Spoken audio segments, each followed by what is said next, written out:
é medir o antes e depois do evento. Não sei se faz sentido. Então, por exemplo, antes de começar, eu sempre fico ansiosa, como eu estava te contando. Quando acaba, eu tô feliz. Normalmente, eu fico feliz com o resultado. Então, aquele evento, na verdade, me trouxe coisa boa, me trouxe uma emoção positiva no final, fiquei feliz com aquilo. Eu acho que quando a ansiedade é patológica, aí você me diz se eu estiver falando bobagem, no final, você também tá triste, você começa ansioso, aí você vai pra reunião, você fica mais ansioso, você sai da reunião mais nervoso ainda, mais preocupado, mais cheio de coisa. Então, você não tem aquela coisa do, ok, tô ansioso, a coisa aconteceu, ufa, que bom, o resultado foi legal, que bom, gostoso, não. Eu acho que isso também dá pra gente separar um pouquinho o que é patológico e o que não é patológico, que é a ansiedade comum e normal. Isso faz sentido? Total, Vivi, é exatamente isso, porque quando a ansiedade ela tem uma disfuncionalidade, né, ela de fato ela impera.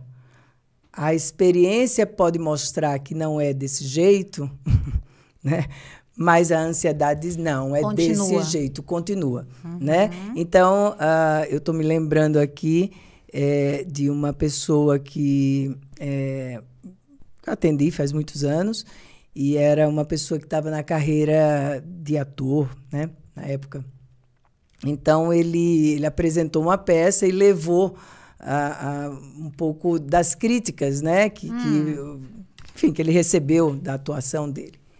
Então, eu me lembro que eram, sei lá, 10 críticas que ele levou para conversar sobre elas. E devia ter 1000 positivas. Então, tinham 8 positivas, que coisa. Eu me lembro. Tinha 2 negativas. Olha só.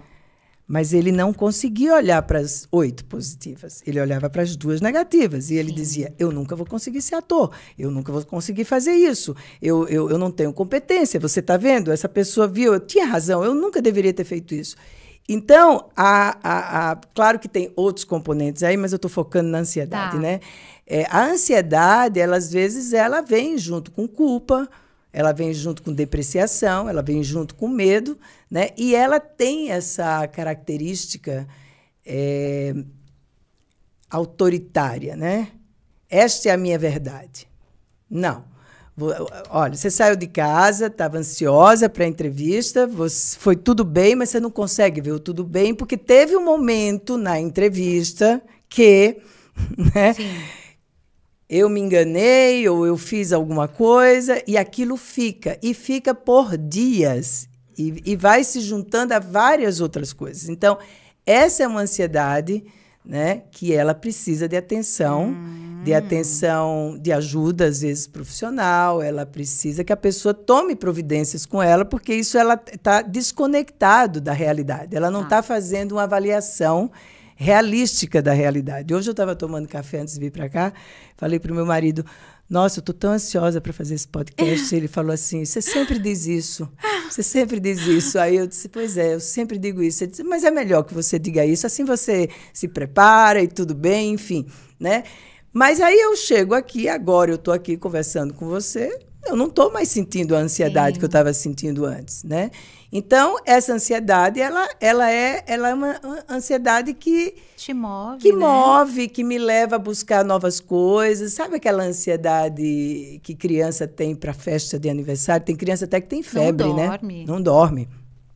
Então, vai chegar a festa, é uma coisa boa, não é uma coisa que significa algo ameaçador, que vai me colocar numa situação difícil, de forma alguma, né? Então, eu acho que a gente tem que fazer essas diferenciações dentro da ansiedade, porque a minha impressão é que hoje para tudo se usa a palavra ansiedade. E sempre que se usa a palavra ansiedade, significa problema. Tem um problema. E não necessariamente tem um problema. E às vezes tem, mas não é um problema, né, no nível que exige um tratamento e coisas desse tipo. Na minha época, nos anos de 1980, quando eu terminei a faculdade de psicologia, não se falava de ansiedade como se fala hoje, né? A gente falava muito de excessos de preocupação, de medo. Foi no final dos anos 80 para 90 que o termo ansiedade foi ganhando uma força muito grande, embora ele seja um termo muito antigo. Ele não é um termo de agora. Mas usado da forma... Porque aí começou a se dar, a se descobrir alguns sintomas que faziam parte de alguns transtornos. Por exemplo, transtorno de pânico, não é? Começou a se ver melhor, os transtornos obsessivo-compulsivos. Tudo isso tem quantos de ansiedade muito grande. Então, a ansiedade passou a ser muito mais diagnosticada, muito mais tratada. E um pouquinho antes da pandemia já estava assim, porque eu acho que o mundo já vinha atravessando situações muito difíceis antes da pandemia. Com a pandemia, isso aí se evidenciou.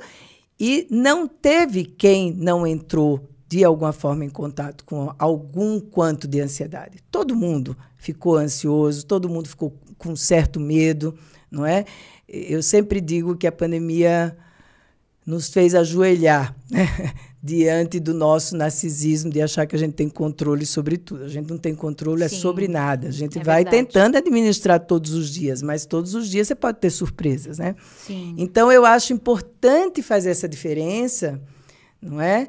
Como a questão da tristeza com a depressão, não é o caso aqui, como, por exemplo, a tristeza e o luto, que nós estávamos falando aqui antes. As pessoas acham muitas vezes que a pessoa que está passando por um luto é um problema, não é. É um processo que faz parte, deve acontecer, faz parte da elaboração. Então, é preciso que os processos emocionais eles sejam mais colocados na categoria da saúde, não só da doença.